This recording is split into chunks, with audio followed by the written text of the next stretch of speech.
Welcome in to another episode of Building the Pride. I am your host, Drew, and I am joined, as always, by my co-host, Mike. Mike, how are you? Just as handsome as ever, Drew. How about yourself?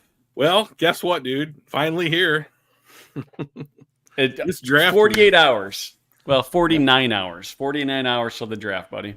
The thing that I have been thinking about for the previous 363 days is almost here again. We'll get there. Yeah, it's this is one of the most interesting drafts that we've had for the Lions in a while because it could be almost anything, right? Do we trade up? Do we trade back? Do we stay pat at 29? In any of those scenarios, are we going to take what are we going to take? It could be almost anything. And before it was always, oh yeah, we're going to take the best edge rusher available. With when Hutch was there, when we had the 7th pick, I don't think anybody was shocked when we picked Sewell.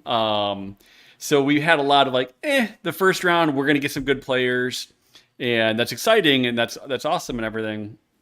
But this one is just it's a crapshoot. We just don't know what to expect, and I think that's a lot of fun. Yeah.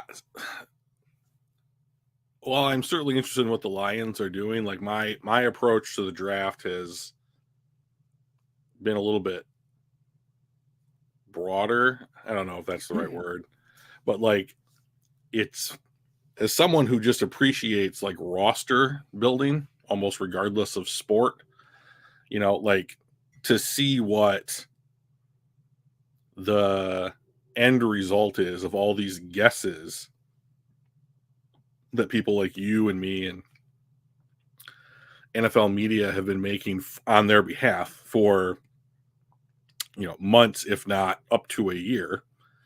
Whoa, what are they going to do at 6 or at 29, or what about the teams that don't have a pick in the first round, that kind of stuff. And just thinking about the decisions, because I don't think anybody deliberately makes a decision that they think will make their team worse, right? Whether or not the reality of those decisions is that their teams get better, everyone makes all of them under the assumption that their team's better because of the decision that gets made. And when you see that play out in real time, it's almost like magic to me. It is almost like someone putting together a puzzle, in real time, worth billions of dollars, $1 billion puzzle. Basically, I remember, I think the most exciting thing for the draft for me last year was when Houston moved up to 3 and made back-to-back picks in the top 5. Yeah. And then I was like, oh, why would they? This and that and these other reasons.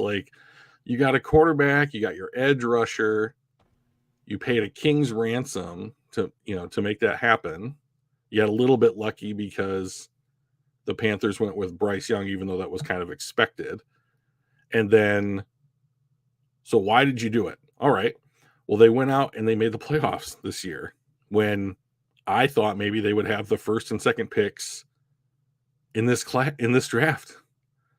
They had Arizona's pick and they weren't going to be anything. They ended up at 4. And then everyone thought that they might be one of the worst teams in the league. Oh, CJ Stroud's going to be a rookie, who is CJ Stroud, right? Well, it turns out he's had maybe the best rookie season at quarterback that we have seen in the last 10 years, almost. I don't remember anybody coming in as a rookie and performing as well as CJ Stroud performed this last year. Yeah. So, and people, they are the AFC, the draft board, not the draft boards, Vegas has the most likely AFC championship matchup next season, this upcoming season, as Kansas City, Houston. God, that'd be crazy, wouldn't it? That would be crazy. That's such a fast turnaround. Yeah, exactly. It's a very fast turnaround. And then, so this team that traded up and gave up all that capital to move up to 3, trades out of the first round a month before the draft this year. Yeah. You know, and it's like, oh, okay, we're fine. Like we don't want to, like, we don't even want to see what it looks like, you know? So I got a good price, but like, I thought that was interesting. Like, we'll just take Thursday off. Everybody's going to have pina coladas and shrimp at the facility while we just watch other teams dance around. So one of the things that I tend to like about the draft is the whole, not just like who are you going to draft, but like who's going to be the surprise, not at draft time, but down the road. Yeah. And here's like a good reason, here's the thing that I'm thinking, like, not everybody's a sure thing, even at the high picks, right? So this was Pro Football Network had their 10 biggest draft busts in NFL history. Jamarcus Russell was pick number 1. Ryan Leaf was pick number 2, right behind Peyton Manning. Trent Richardson was a 3rd pick. Akili Smith, the Vernon Gholston, a defensive end. Justin Blackmon, Charles Rogers. So the Detroit got in there. So that was in the midst of the Matt Millen decade of sadness.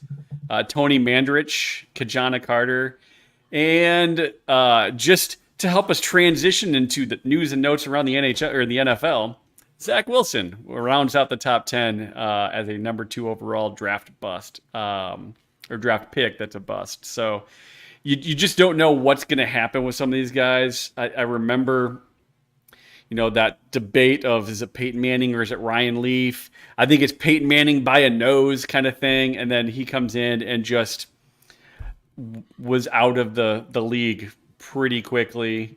Some of these Charles Rogers got hurt a bunch of times and then fell out of the league.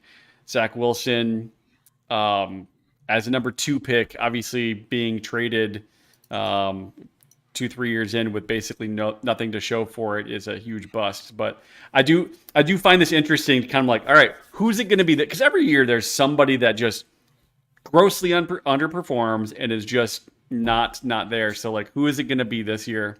And which team is it that just set their franchises back by taking somebody in the top 5, top 10 that's just not going to round out? So of all the people on that list, Tony Mandarich is the only one I didn't watch get drafted.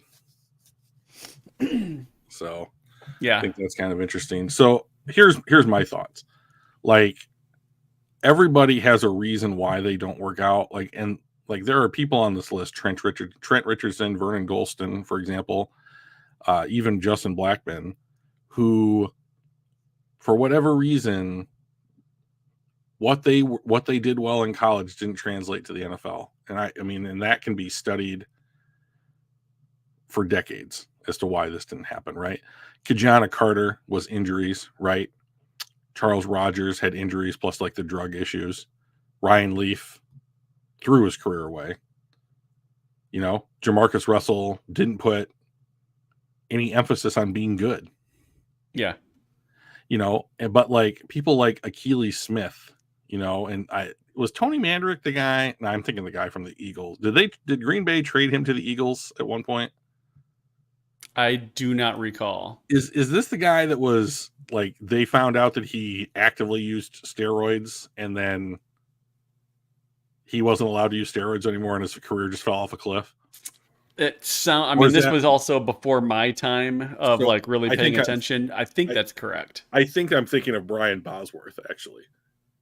Oh, yeah, they were both kind of the same person in regards to the disappointment. Yeah, if you go back and watch Brian Bosworth, like, it 1 year he looks like an absolute marble statue come to life. And the next season he looks like someone poked a balloon with a needle, and it just deflated. It's just crazy, the difference. And like, that was the thing about like David Boston. I think that the Chargers drafted David Boston out of Ohio State. And if you looked at David Boston when he was in college, there was no way that dude wasn't on steroids. Like, he was ripped. And this is 30 years ago, before we had all the different kinds of like world-class athletic programs, weight training programs that all major sports teams seem to have nowadays.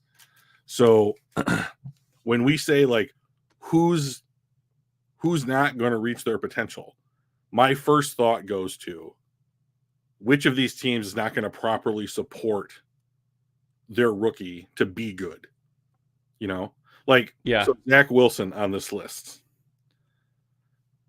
If we look at the job that the Jets did in the first 2 years that Zach Wilson, after Zach Wilson was drafted, can we really say that they gave Zach Wilson the best opportunity to succeed? I mean, like, we just got done talking about the Houston Texans. They just traded for Stephon Diggs. You know? Yeah. They just traded for Stephon Diggs, just, you know, and then reworked his deal so that he'll be a free agent after this season. So they traded for Stephon Diggs as a 1-year rental, you know, just to give Stroud another dude in his rookie year, or like in his rookie contract, you know, and this is crazy. I mean, like, this is the 2021 quarterback draft class. The Tampa guy, I don't know that he was ever, I don't even know that he should technically be on that list, but like, I don't even know who it is. It is Trask, Kyle Trask. Kyle Trask. Yeah. From Florida. Yeah. But let's see, Wilson, the number one number pick, 2. Trevor Lawrence, he's starting at Jacksonville. He's doing okay. And he's playing okay. Nothing, not the generational talent that I was expecting, but he's a solid quarterback. Yes. Not Andrew Luck reincarnate, right? No. That's what I was expecting. That was what the hype was, right? Zach Wilson traded for what amounts to an increase of 50 picks in like the back end of this draft class. Trey Lance hurt. As far as I'm concerned, like, did they develop Trey Lance? I would say no. They gave up on him so fast, it's not even funny. You know, and like this guy had not thrown the ball much in school. He was not necessarily a wildcat, but like he ran. His primary responsibility was to run the ball at North Dakota State. So he did throw it, and he has a cannon for an arm, but like it was, this whole class is like upside, right? Yeah. So he was traded for, if I remember correctly, not a lot, maybe a 3rd round pick. Maybe. Fields went for a 6th that can be moved up to a 4th. And Mac Jones went for a 6th and is now currently backing up Trevor Lawrence in Jacksonville. You know, Sam Howell was traded from Washington to Seattle. You know, Matt Corral, who was in that just atrocious 22 class, he's gone. Kenny Pickett where did Kenny Pickett go? He got traded. Denver. No. Atlanta? I'll look at. Is he a backup in Atlanta? Philadelphia. Right. Okay. But like, it's not just the 21 class. I mean, this is the same class. It's been basically all of them. Yeah. So I mean, except for like, I think, Jesus, I'm already spent a day. Trevor Lawrence, like he's been okay. Yeah. And Purdy. Yeah, I mean, I guess he's played okay as well. He wasn't in that class, though, was he? He was 22, I think. He was 21 or 22. I mean, they're talking about him being. He's got to be 21. He's got to be. This will be his last year on his rookie deal. This will be his 4th season. So yeah, I think he was Mr. Relevant 2021. It could be number 262 overall. Yeah, so I guess Purdy's done well, which obviously he was not here, and he's kind of an anomaly. Trevor Lawrence and then Stroud are basically the only 3 quarterbacks that have been mediocre or above in the last 3-4 draft classes. So I do think this class has an opportunity to add to the success of young quarterbacks in the league.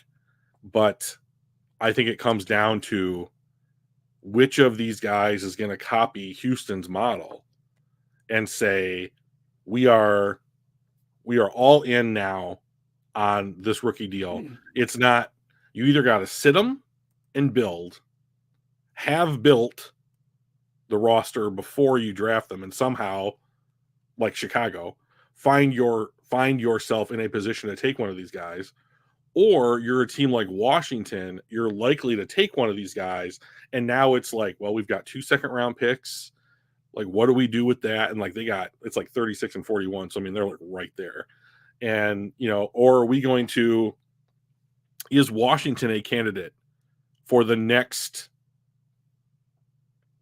disgruntled big name wide receivers? Yeah. And just as a reminder to everybody what San Francisco gave up to go get Trey Lance. Right. This is what they got. They traded up for, they didn't trade up with him on the board. They traded up a month ahead of time in the dark. And then Trey Lance was the pick at 3. Yeah. So first round pick, basically they swapped, went from 12 to 3, but gave up the next year's first round pick and then the following year's first round pick.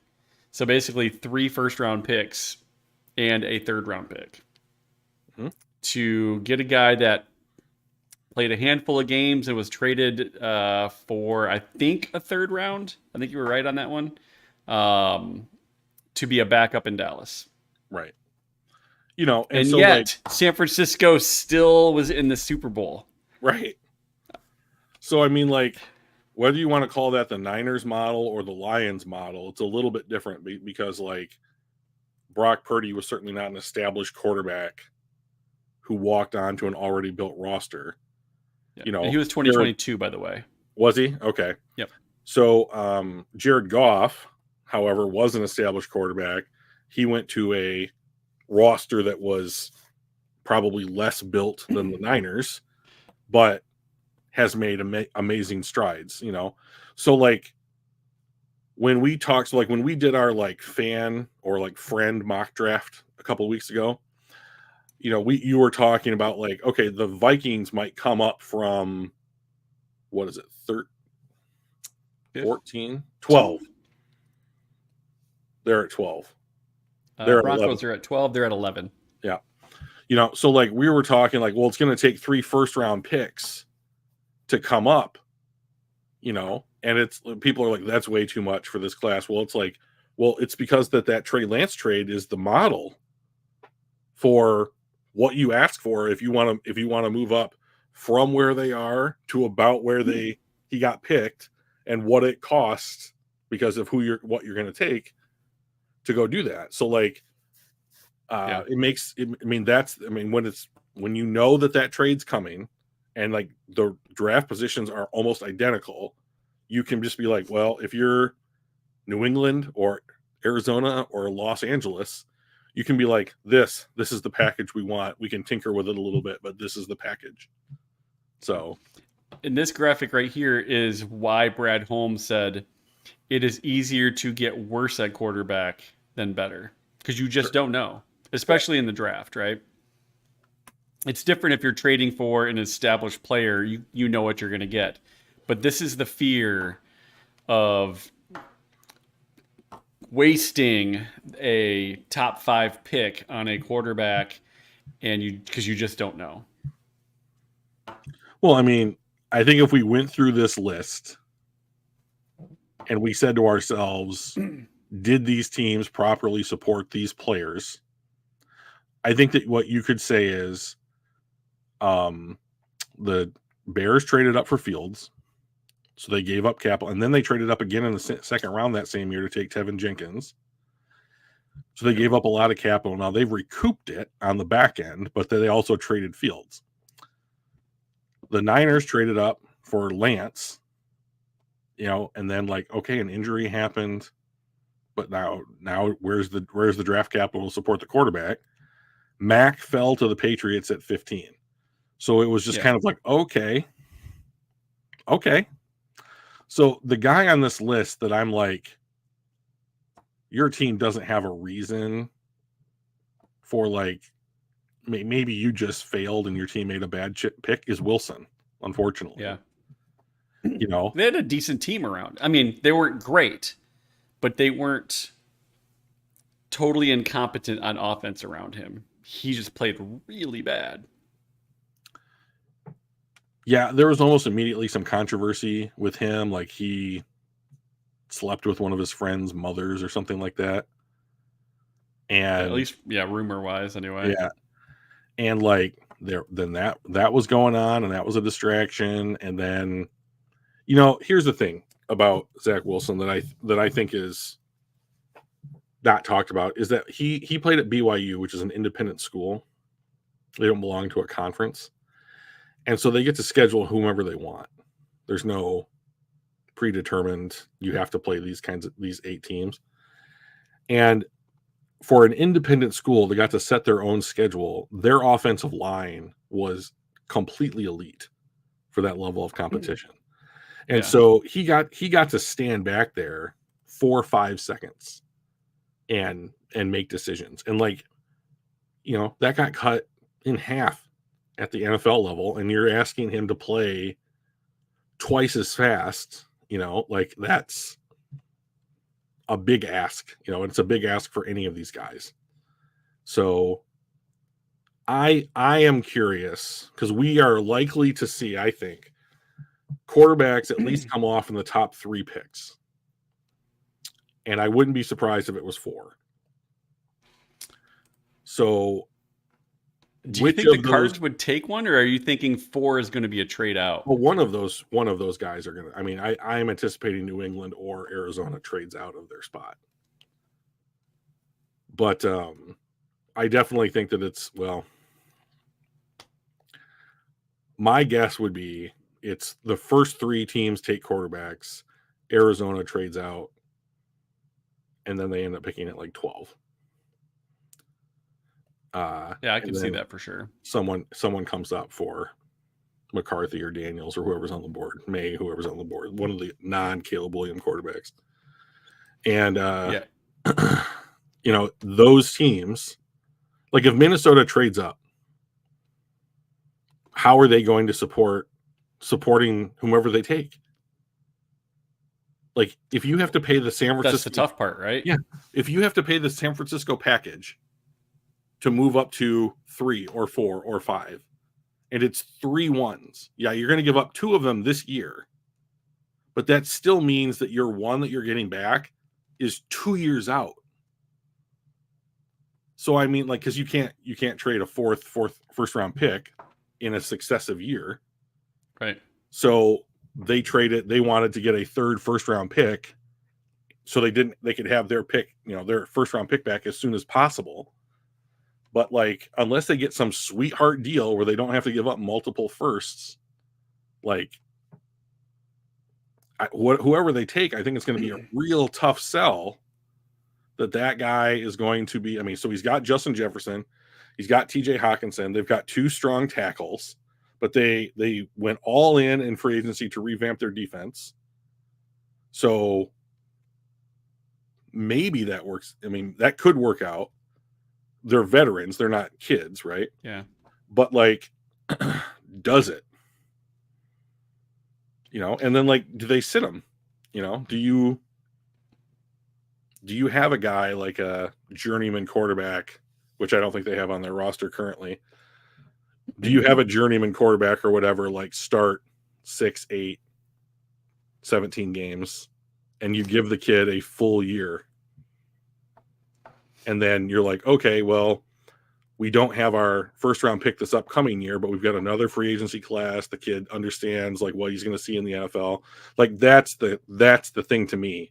Like, did these guys fail? I think that you could still make the case that, like, some of them have the opportunity to become like an Andy Dalton or like a journeyman backup quarterback in the NFL. Like, and I don't know that that's necessarily failing, but, like, I'm not sure. Like, do you see Who fits that description? Mac Jones? To me, the guy is Wilson. Like to me, if Wilson goes to Denver and gets to just like maybe not even play, but like if he gets to just sit there with Sean Payton and some assistant coach, some QB development, some guy that's going to develop a quarterback, and like he gets something like so like let's look at Baker Mayfield's situation, right? Baker was the number one pick. He went through most of his rookie deal. And then on another shitty team that didn't provide him a whole lot of help. Right. And then so then he bounced around, right? He got traded to Carolina, then he went to LA, then he found a home in Tampa Bay, right? Like could there be a path like that when one of these guys gets their next opportunity? I think that all of them are going to have at least one more opportunity in the NFL to see if they've. I could see that. I think this is Wilson's opportunity, though. I mean, maybe. So look at Denver's quarterback group. Sure. They have Jarrett Stidham. Yep. Stidham. They've got Zach Wilson, and they've got Ben DiNucci. And they're probably going to draft one. And they're probably going to draft. But they're going to be drafting at 12. So if they do move up to get a dude, they're going to have to give up the assets that they need to protect and make that dude better. And they're kind of almost in a no-win situation. So I think this is his opportunity to show, I just needed to change of scenery. I need a different coach, whatever it is, scheme. This is his opportunity to show that I can at least be a good backup to capable starter. Not necessarily a good starter, but somebody that you can put in and not be, ashamed of yourself. And I think that Justin Fields is going to be in a similar situation in Pittsburgh. I just don't think it's going to be this year. I think Russell Wilson will start and probably finish the season unless he gets hurt. I don't think he gets benched partway through. Well, so if I'm Pittsburgh, I'd rather pay out a 6th round pick than a 4th round pick for Fields, right? So Russell Wilson would be required to play 51% of the snaps in order for that to happen. So I would play Russell Wilson something like 7 or 8 games and see where I stood in the playoff picture. Here's the problem. Every other team in their division is better than they are. So their entire division is not going to make the playoffs. That's just not going to happen. Right. So if I'm Pittsburgh, I would be like, all right, it's week 9, week 10. All right, Justin, here we go. And then I'm going to pay out a 6th rounder. Russell Wilson walks off into the horizon, and maybe he counts towards the team's comp pick scenario. Like he's still in the top 35% of pay at his position. Right. So Denver saw sure of that, made sure of that. And then if he signs somewhere desperate, now we're starting to recoup. I mean, they'll certainly probably recoup the 6th round pick, that kind of thing. So yeah, it's going to be a crapshoot, and that's why it's fun, right? Yeah. So, and we're going to have a lot of fun on Thursday. I can't imagine a team taking a bigger nosedive than what the Broncos did when they hired Sean Payton. So when I saw that they had hired him, my first thought was, what a nightmare, because he is a guy that has to have final say. He's a Belichick type. I need to do the whole thing. And this is the quintessential reason why I'm like, if you're going to make a change at quarterback, change everybody, change the coach, change the GM, change everything. Just do it all right now. Right. Because otherwise you end up in a situation like what Denver manufactured for themselves, which is like, we're desperate to stay relevant in a division that's going to have one of the all-time great quarterbacks in it for who knows how long. And they've already won the division like 6 years in a row, or the AFC Championship game 6 years, and they won three Super Bowls. And we can't just say, well, we're just going to be bad for 10 years because the Chiefs have Patrick Mahomes. So they went out and they did the best thing that they thought they could do at the time, which was to trade for an established veteran. Right.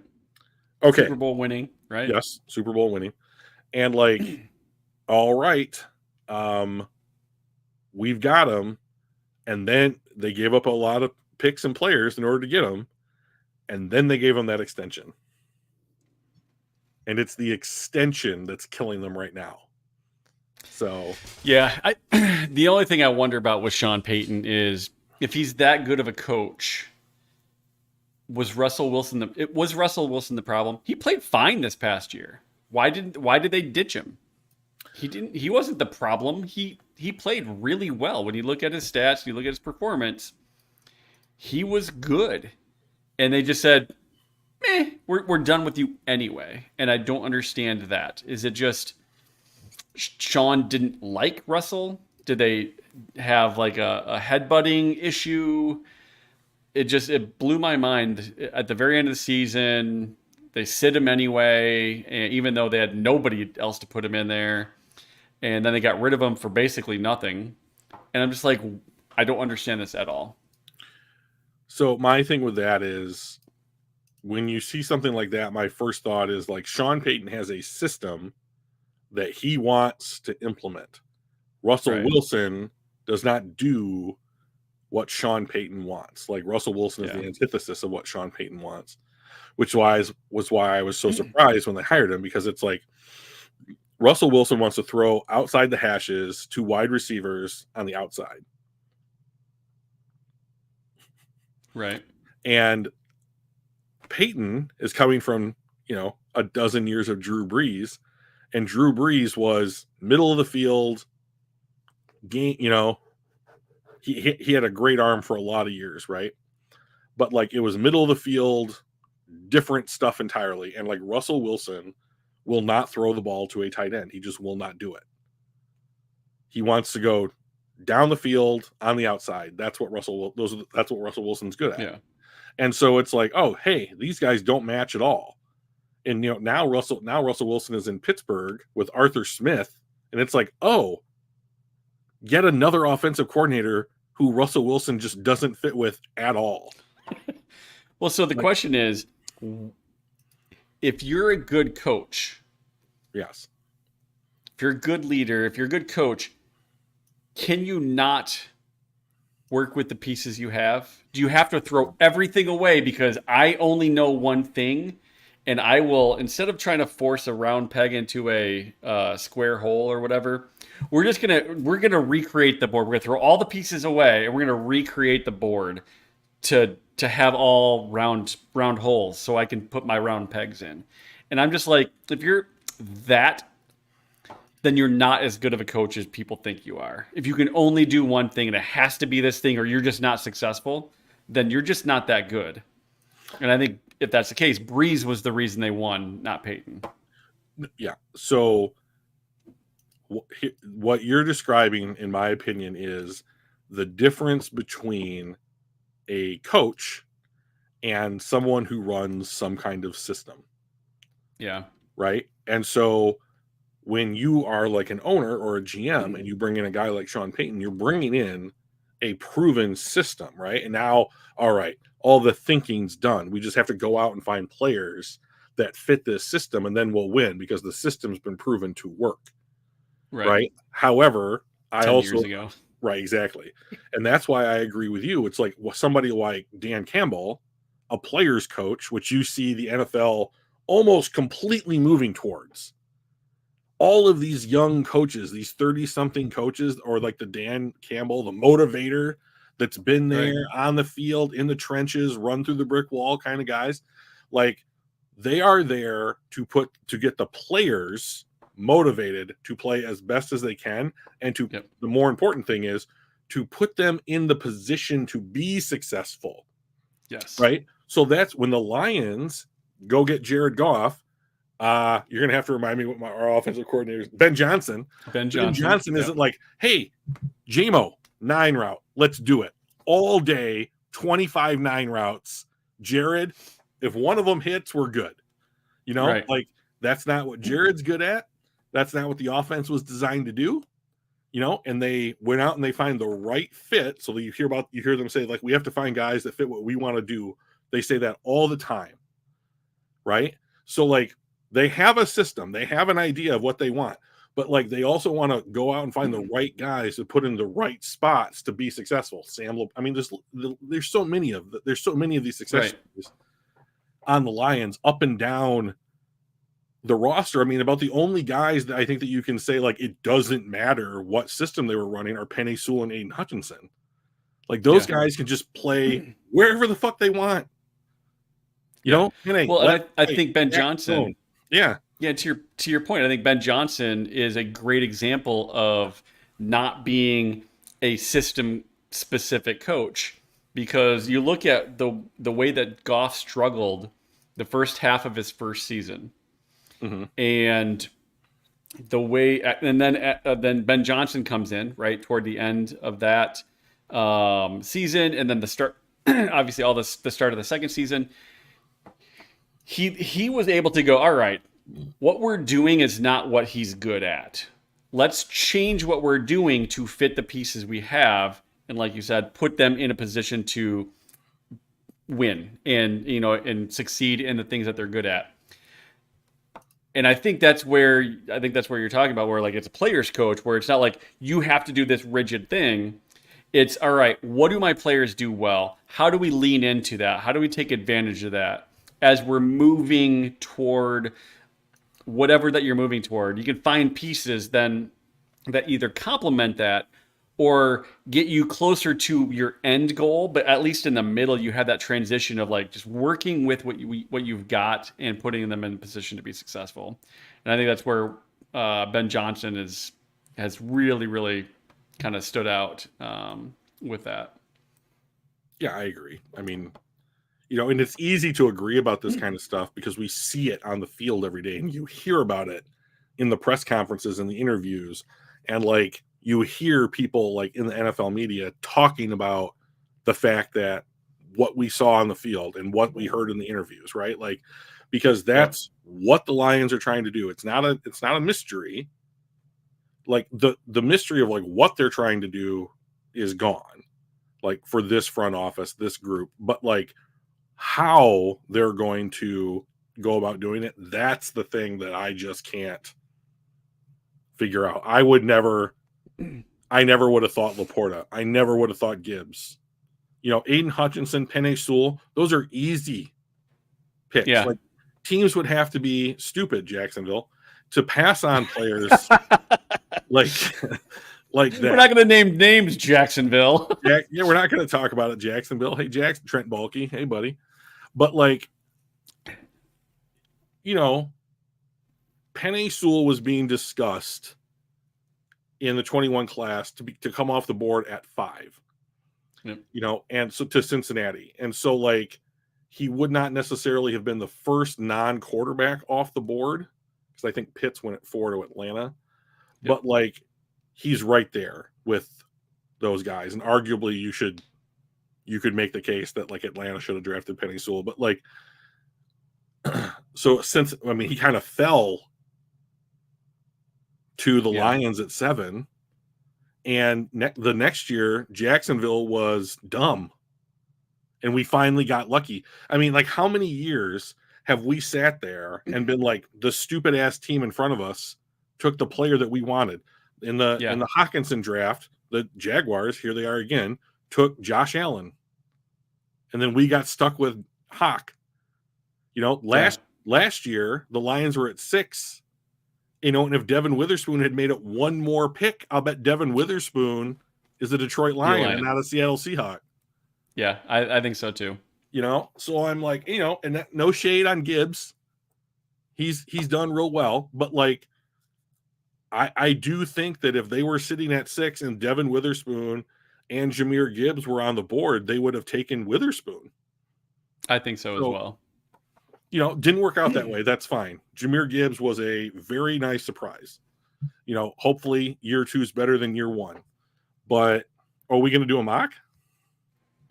I mean, it's 48 hours in 20 minutes is when the next we're when gonna the draft actually goes. We're gonna do a first round mock, everybody. I figured we would do a first round mock with everybody, kind of our final one, and then we'll just follow it up with a Lions only 3-rounder. Oh my God, Michael! We might even do Drew.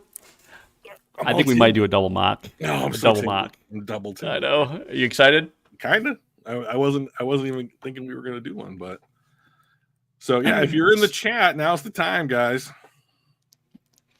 So before we do the mock, I did. I landed on a Facebook memory kind of thing of a comment that I made 4 years ago, and as a bit of a where is it here?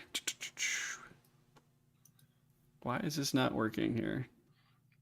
Computers hate you. Give me 1 second. Yeah, 1,000. Okay. Sorry. Anyway. So as I was doing this, I thought about the same thing because I was a Princess Bride fan, so I did some Princess Bride references. This was 2020. This was when we drafted Okuda. We were drafting at 3. Yep. And I said, regarding the Lions draft tonight, I think we'll end up not finding a trade partner and take Okuda. Even if we do trade back to 5 or 6, we'll still probably land on him. But I'd be happy with Derek Simmons, with Isaiah Simmons or Derek Brown. I'm not even sure who I'm personally rooting for. But if the Princess Bride has taught me anything, it was this. Passing, and thus stopping the pass, is such a giant part of the game right now. Top shutdown quality cornerbacks are incredibly valuable, so Okuda is the obvious pick. But I'm sure you knew I'd say that. Putting pressure on the quarterback significantly helps the entire secondary, so defensive line is incredibly valuable, especially for a team that struggled to get pressure on the quarterback and dismantled a good portion of their line. So Derek Brown is the obvious pick. But you probably knew I was going to say that too. The run game, while de-emphasized, is still important, and stopping it is important. Also, tight ends are a big part of passing offenses, as are slot receivers. They tend to be quick go-to, chain mover, drive extending plays. So having a game changer in the middle of the field helps everywhere. So Simmons is the obvious pick. But you probably knew I was going to think that way. Ultimately, we need to make a choice. So what's the choice? You forgot, though, that we are the Lions. We will draft a kicker so we can finally have a long-term franchise kicker to replace the legendary Jason Hanson. Aha! Gulps the Kool-Aid.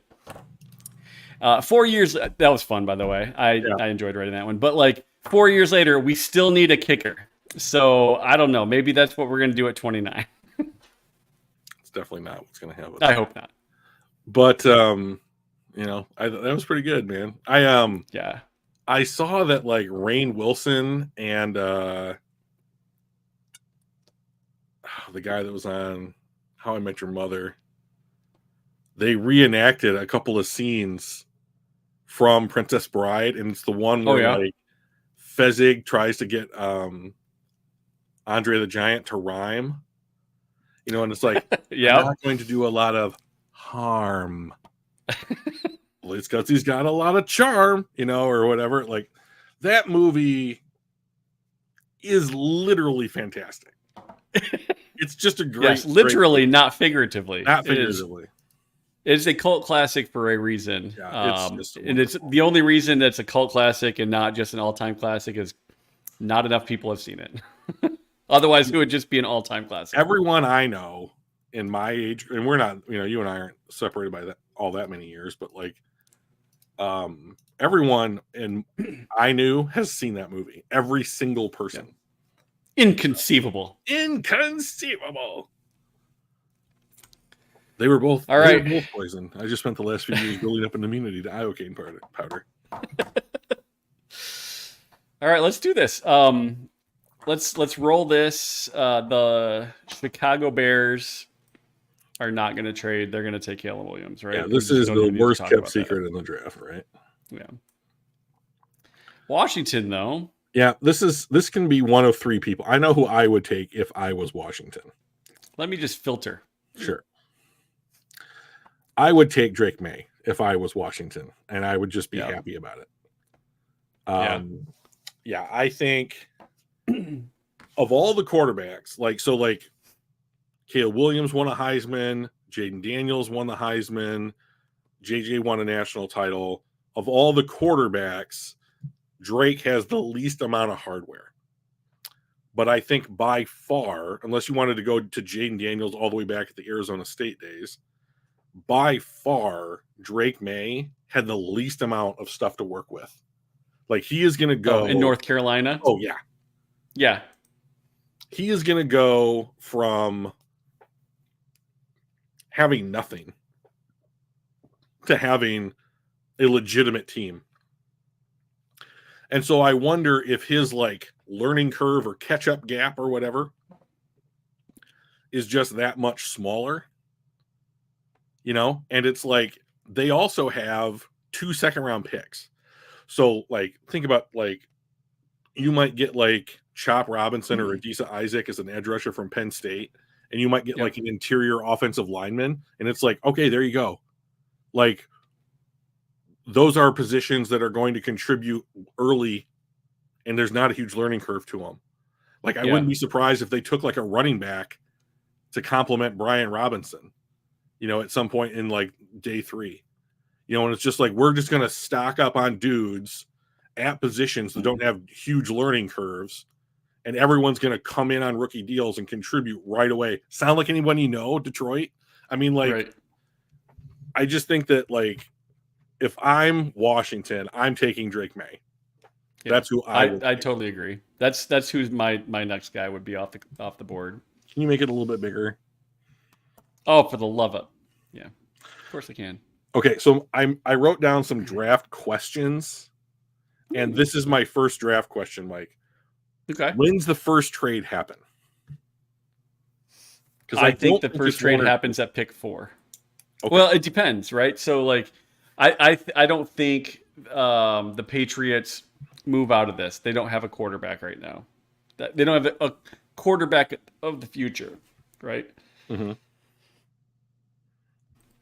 Sorry. And I think it's very rare do you get to draft in the top 5 where you've got some quality dudes that you wouldn't be embarrassed to take, right? Mm-hmm. So I think because of that, they will stick and take the 3rd best quarterback off the board. I think the exact opposite. Really? Okay. Tell me why. Okay. Of all the teams that are quarterback needy, they are the team that is least prepared to support a quarterback right now. Okay. They are the team that could be in the driver's seat to benefit the most from someone else wanting to move up. So okay. I don't think there's any. So, like, to me, if they stick and they take anybody, any of these quarterbacks, you are repeating the mistake that you made with Mac Jones. So, my preferred methodology for roster building for the Patriots is to go and make the team good first. You're right. You don't know when you're going to be picking at 3 again, right? If we knew that, the world would look a lot different. But if Minnesota gets on the phone and says, I'm willing to go 11, 23, and next year's first, and if you need a sweetener, I can throw in a 3rd next year as well, I would just say, thank you very much. We accept your offer. And I would just put the paperwork into the league office. So, like, if you just wanted to do 3 first-round picks, I would just take that, and I would say, I'm going to look to get pieces. I want to have 2 picks this year. I want to have 2 picks next year. Worst case scenario, you know, if I'm picking in the top 10, I have a top 10 pick, and wherever Minnesota ends up, I have their pick if I want to get crazy, and I can move a little bit around in the draft that year if, like, Carson Beck or Quinn Ewers. Are there any 2025 quarterbacks that stand out as being that much better than a guy like Jaden Daniels? So I think that's going to be reliant upon the year that some of these kids have in college in this upcoming season. But I mean, I think that the crop will not be as good at the top, but it'll be a deeper group. So, like, you have Carson Beck at Georgia, you've got Shedeur Sanders at Colorado, you have Quinn Ewers at Texas, and you had some you had some. That's just a couple of guys right off the top of my head. Jalen Monroe in Alabama. Yep, like so maybe he has a year where it's like, oh my, Ooh, look at you, Jalen. Added that little sparkle to your game, huh, buddy? So like, and there is always a quarterback that you did not think of that ends up in being discussed in the top 5. So like there JJ is McCarthy. Yeah, exactly. So like there's that question mark hanging out there. Who's the question mark next year? Who is it? A mid-major team? Is it a team in like the ACC who all of a sudden the guy comes out and he's just a flamethrower? Yeah. Who knows? So like I don't know, but like if you're New England, and let's say they're picking at 5 next year. Right. Would you rather have Jayden Daniels and the 5th pick next year, or would you rather have made this trade and be picking? Because realistically, like, how many games do you think New England wins next year? Aren't they going to be a candidate to be in the top 5 again? It depends on if they make this trade or not. Like, I think if they take Jayden Daniels here, I think they can probably be a 6 to 8 win team. So I'm thinking they're going to be. I would take that action. Take that action. So if I set the win total at 5.5 next year for New England, I would take the under. Oh, and I would take the over. Maybe we should. You know what we should do, Mike? Let's see what happens with some other podcasts. Do this. They have like these bets. Yeah. They just track them throughout the year. Maybe we should look into that, because I don't think the Patriots can win 5 games next year. I mean, if they trade away from this and they don't pick a guy like Jayden Daniels, I would agree. I think if Jayden Daniels is the pick, or Drake May is the pick, I think they can hit 6 to 8. 6 being more likely, 8 being if all things go their way, right? There'd have to. There would have to be some upheaval, I think. Okay, so I'm fine. Let's stick with like kind of a no trade. Okay, sure. First round. We can talk about like what we think might happen or whatever, but let's go no trades, just sure. For complication's sake. Then this is a quarterback, and my pick would be Jayden Daniels. And this is where I think if the board falls Caleb, Drake, Jayden, I think Arizona is the first trade. So I could totally see that, because the dude Austin Fort over in Arizona seems like a complete like mover and shaker. Yeah, like he had a wonderful trade draft last year, and he was just all over the board. There's this really interesting video of him that was circulating on Twitter, like him actually on the phone talking to teams about like trading out and then trading back up. Really interesting stuff. So like, yeah, I could totally see them moving out. But if they stick, I think they go with Harrison. I just can't imagine it's anybody else. I mean, yeah. And I think the Chargers, I don't think they go Neighbors. I think they go Bowers. See, I think they go Joe Alt. Oh, interesting. Okay. So if you look at the wide receivers that Harbaugh has always had, hey, Pat, if you look at the wide receivers that like Harbaugh has had at Michigan, he has never emphasized that position. Like it's not bare bones. But I mean, like Roman Wilson was their leading receiver for like the last 2 or 3 years. And like, he is going to be a slot receiver in the NFL. So I mean, like, I think Jim Harbaugh is just going to load up on the trenches, and he wants to play kick you in the mouth football. No, knee biting football, basically. And I think my guess is, and like on Thursday, when their team comes up, my pick's going to be Joe Alt if he's still on the board. If he's still on the board, you think he can go 1, 2, or 3? I mean, like, we're guessing. This is a pretty chalk guess, but like, who knows, right? Like there could be a trade that, you know, some team might throw us a curveball, but like my guess would be that this would be Joe Alt. Yeah, I could see that. We'll go with Joe. Now the Giants have to decide: is Danny Dimes their guy, or do they want to look at upgrading, or what they might consider an upgrade in McCarthy? If you decided to take McCarthy, you could draft him and let him sit, because Danny's contract is not one that you're just going to be like, okay, we're cutting you or whatever. Like if I was the Giants, I might want to showcase Danny and be like, oh, he's rehabilitated, he's good, or whatever. Hey, anybody want him? Trade deadline, off season, whatever. And then you can give JJ an opportunity to learn the game, get acquainted with the team. Hey, Joey. Joey 2 times. Good evening, buddy. If I'm making the pick for New York, I'm picking Neighbors, and I'm just going to run the card in. Neighbors. Yeah, I mean, I think that gives you the most flexibility. If you do want to stick with Danny, then this gives him a target, right? This gives him a weapon that he can use, which he hasn't really had amazing weapons. Now, and they're all the same. Yet. They're all the same guy.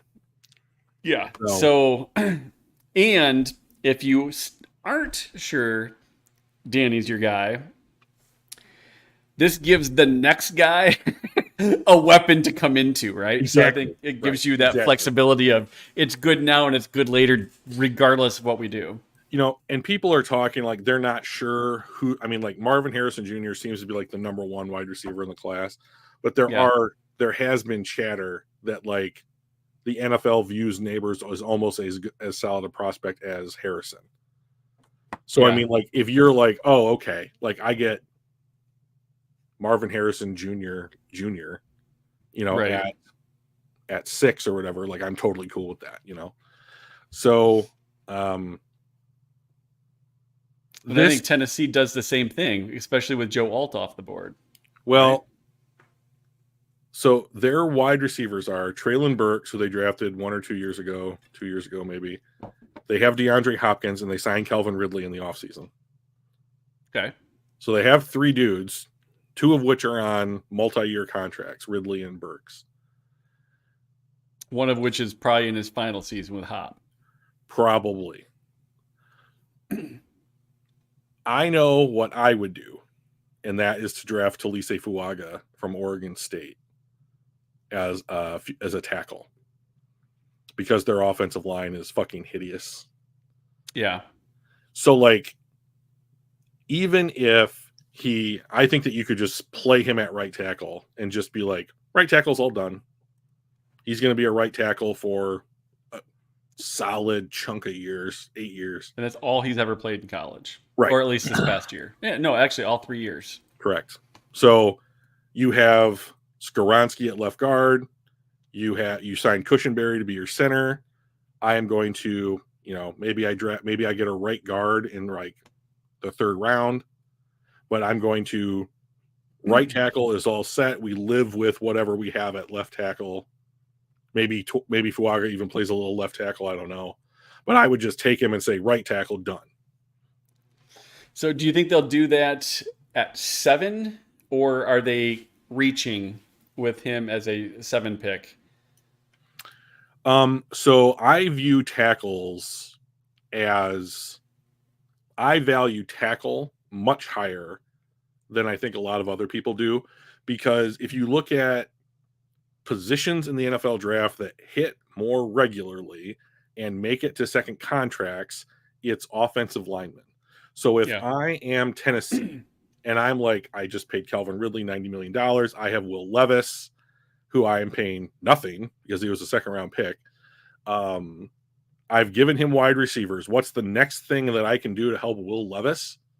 It is to begin building my offensive line. And if that means I have to reach like 4 picks or whatever, what is he rated? 13. If I have to reach 6 picks at 7 to just lock down right tackle, I will explain that to my owner. Yeah. All right, we'll go with Fuaga. That makes sense. So I'm interested to see what you think the Falcons do.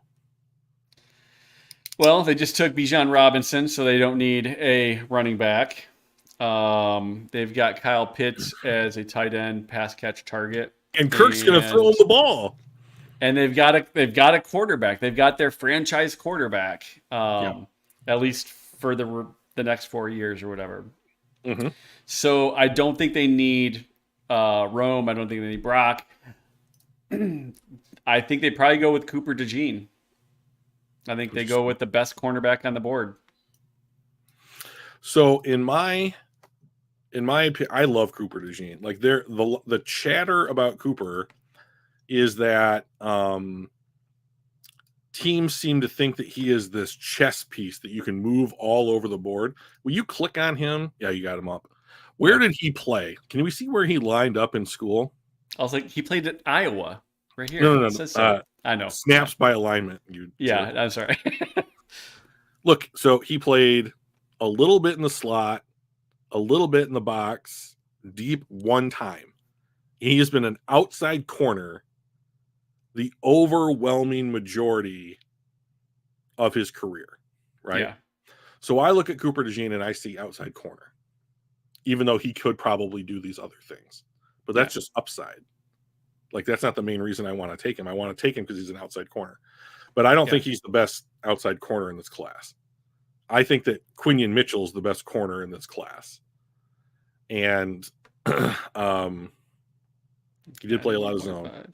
So I don't know what Atlanta's defense is going to run, more man or zone. But like, I know if I was running a defense, I would want to play zone. So I want my eyes on my defense in the backfield and have everybody run up to the ball. That's what I want, in a defense. And so is there any concern that Mitchell playing for Toledo puts him at he was good, but against lesser competition? And so is he really as good as that? So if you're the team, so if you're the Falcons and you're asking yourself that question, which is a good question to ask, the thing that I would say if I was in favor of Mitchell is that he went down to the Senior Bowl and for one game, 1 week, he answered that question by being the best cornerback there and playing up to, if not better than, all the receivers that he lined up against. So I think that would go a long way to assuaging that fear. If you're not sure about it, I think that you can take Terry and Arnold from Alabama here and just be like, well, we know the answer to that question because he played at Alabama. Yeah, he's a little bit more versatile too because he split a little bit in the slot. He played a lot of snaps. Yes. So if you're just like, we need an outside corner, I want one that played against the best competition, okay, I'm going to go Terry and Arnold, like highest floor.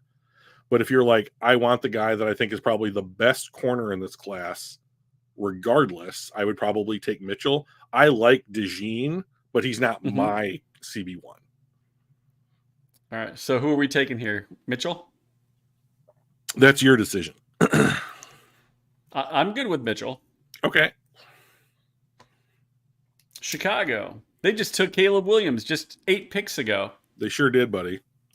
And with Rome Odunze dropping all the way to 9, do you not just go winner, winner, chicken dinner? So, I would. I can't imagine any reason not to do that, right? So the reason that I've heard to not make a move like this, say Rome Odunze is on the board, is that they traded a 4th round pick for Keenan Allen. They have DJ Moore. They have, or whatever. So, like, do you have enough to learn or to help Caleb progress, right? Is this pick not better suited to take an edge rusher or some other piece to help the team? And my argument is you have Keenan Allen for one more year. He has played 13 years or 12 years or something in the NFL. He's played well. He's a good receiver. Fantastic. He is a fantastic wide receiver. But I would be, if we're going to talk about wanting Caleb Williams to be the best version of Caleb Williams that he can be, then you have to take a Dunze. I think so as well. And And it gives you the long-term stud, right? And the guys grow up together and they're best friends and some shit. And they revitalize Chicago sports. I don't know. But like, I think that not only is he the best player on the board, like it's the best thing for the guy that you took 8 picks earlier's long-term future. Right. The guy that should be your franchise defining quarterback player, just in general, right? 100%. The face of your team.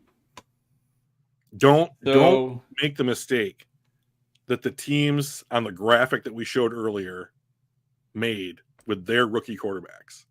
Yeah. You're just all in. You're all in immediately on these guys. So Jets. Aaron Rodgers runs out Zach Wilson out of town. Presumably he's going to play this year and collect his $50 million and probably next year and collect his $50 million next year as well. But the top wide receivers are off the board. Debatable. Bowers is still there. Do you do that? Do you call up Aaron and say, hey, buddy, Aaron's gonna what do you think we should do here? Aaron's going to have a voice for sure. Like, if we know anything about fucking Aaron Rodgers, it's that he's going to want his voice heard on the issue, right? Right. So, if I'm the Jets, I traded for Morgan Moses. He's with Baltimore. He's our right tackle. I signed Tyron Smith from Dallas, even though he hasn't played like more than 5 games in the last 3 years each season. So, like, he played more than Aaron did last year. That's true. Yeah. So he's probably penciled in as your starter at left tackle. So I don't think tackle's on the board because you don't want it the 10th pick at tackle not playing. So the defense is stacked. The only other thing that I think that they could use is another weapon on offense, and the best weapon on offense on the board is Brock Bowers. Yeah.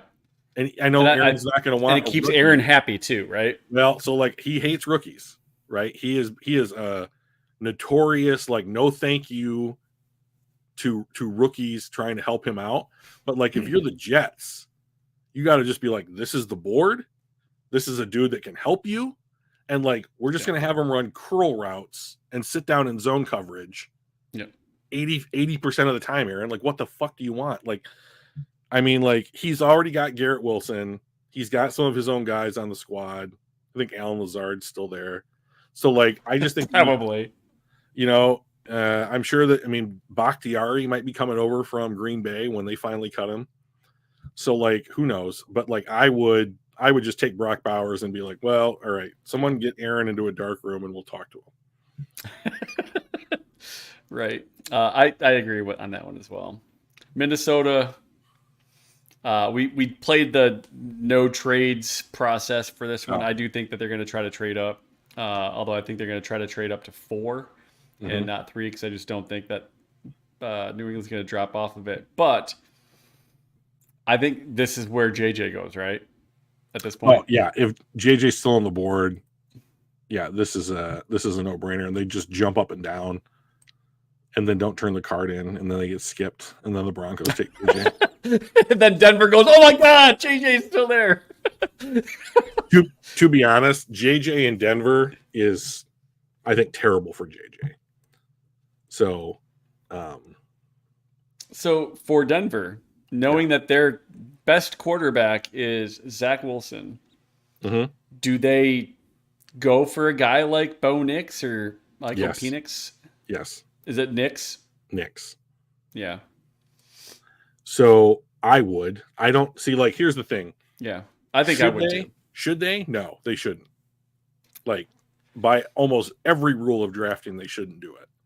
But, like, the situation that they have placed themselves in is one that's like, you might see DiNucci start 2 games, and you might see Wilson start 2 games. And you might, and then who knows? Like maybe you cut one of them and you bring in Stidham or whoever, Yep. and Stidham plays 4 games. But like, and then you put Wilson back in for 2 more because you have nobody else. But I think it's just going to be a roller. It's just going to be a merry-go-round of who's playing that position. And it's like, if you're going to do that, nothing. Might as well have one more rider on the carousel. I mean, basically. Not that I'm going to claim that he is the next Patrick Mahomes or anything like that, but like, you don't know who you're going to get until they get on the field. I mean, like, that's Mahomes true. was not touted as the next greatest of all time, right? He went 10th, right? He went 10th, and most of the people went, why did you do this? He was not, like, pick. You reached, right? Yeah. Terrible pick. Awful. Does so many things wrong. Mechanics, and he throws sidearm, and he turns his back to the play, and all these things that you want to complain about. Yeah. And he comes out, and you're like, this kid's good. This kid's damn good. And not that I'm saying Bo Nix is going to be that, but you just don't know. So throw a dart at the board, because when you're drafting at 12 and your quarterback room is a shit show to begin with, it literally couldn't be any worse.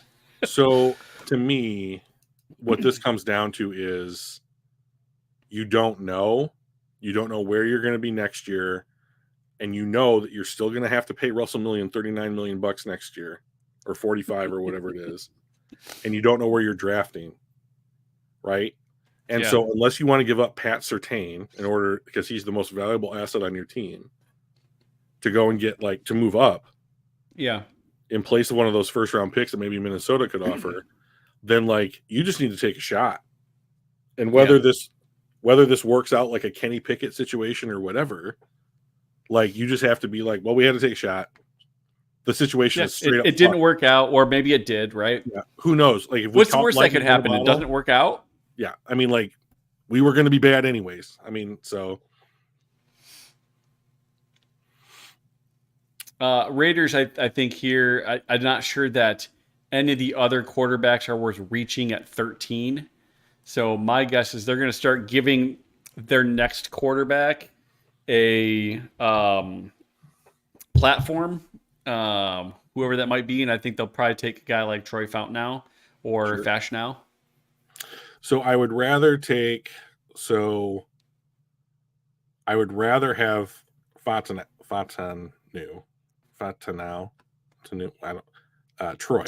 have Troy than Fashanu, because they have Colton Miller as their left tackle, and Colton Miller is quietly one of the better left tackles in the NFL, in my opinion. So is Fashanu good? Yeah, I like Fashanu a lot. But I think that you could add a right tackle. Now, the guy that I would pick for them would be J.C. Latham, who I look at as almost a purely right tackle. So did Alabama. And he is enormous. He's just an absolutely huge guy. Screams Raider to me. Like 6'6", 335. Remember, that's the big college. Dude. So he's probably 2 inches shorter and like 15 pounds lighter, but like he's still enormous. You know, so like they've already got that left tackle. I think it's probably Latham and not one of these other guys, right? I like the fit of Latham for the Raiders, as opposed the other 2 guys are not bad by any stretch, but I like But Latham. If you've already got left tackles and you have only played left tackle in college, go with the guy that only played right tackle in college, because that's what you need. Right. So this is we've talked a lot about like quarterbacks being like standout obvious needs for a lot of teams. New Orleans, their need for a tackle is so unbelievably obvious that I would be shocked if Fashanu was on the board that he is not their pick. Yeah. I would be absolutely shocked. Like, feel very confident in me being like, oh, the Saints are on the board. Fashanu when we pick on Thursday, been like, oh, I'm ride or die on this hill. Like, this is straight up obvious as far as I'm concerned. And is this where Cooper DeJean finally goes then, is to the Colts? I mean, he only has to go from Iowa to Indy. That's only a state away. Right. Like they probably have a good look at him. They have the need. I like it. I like the fit. I mean, I just like Cooper DeJean a lot. I think that the Colts would be lucky to have a guy like him. And the Sea Rats, I think they probably go edge here, right? So you're not really going to take a guard, a linebacker, or a safety typically mid first round. I agree. Now but I disagree with the order of these edges as well. My edge one is Dallas Turner. He's still on the board. So, I mean, I like Latu a lot. I like, as Hatters would say, Latu all day. But like my edge ranking for the three guys that I think can be picked in the first round are Turner, Verse, and then Latu. And I think that if Latu had not had the injury concerns, he would have been the number one guy. But he has the neck that no one can ever really be sure about again. Yeah. But he is amazing. If his neck is if his neck is not a concern, he blows the other two guys out of the water. So, but the problem is that he had to medically retire, and you don't know. Yeah. But so and because of that one thing, I would say it's Dallas Turner as opposed to Latu here. All right. And then same thing with Jacksonville then, right? So I think that their obvious need is corner. So I think Terry and Arnold's on the board. Yep. He would be if I was Jacksonville, I wouldn't even entertain trade calls. I would just go take him. All right. Reasonable. The Bengals, I think that's where Fontenot goes probably. So they have Orlando Brown Jr. as their left tackle, and they signed Troy Brown, I believe, from New England to be their right tackle. Oh, did they? Okay. So unless they want to play Fontenot at guard, which is possible, and then have him be like, Brown is on a 1-year deal, we're going to kick you to right in 2025, that's certainly possible. He's got starting caliber traits for a center or guard too. Yep. I mean, like the dude is a good player. So like people at the combine were like, this guy, if he wanted to, could be a tight end if he slimmed down a little bit. That's how 317 is a big boy. So he needs to slim down a bit. Sure. But like I wouldn't be surprised if at some point he was a tight end, like in high school. Yeah. And bulked up to be a tackle when he got to college. And so the only other thing here with this guy is like, if they're going to take a tackle, I think Fontenot would be a great pick. My only other question would be, do they take an interior defensive lineman to replace somebody like DJ Reader who signed with the Lions? So you have Johnny Newton, Byron Murphy. They're one pick apart from one another. Like, do you want to just slide a rookie into that spot? Or do you want to? I don't think you do. There?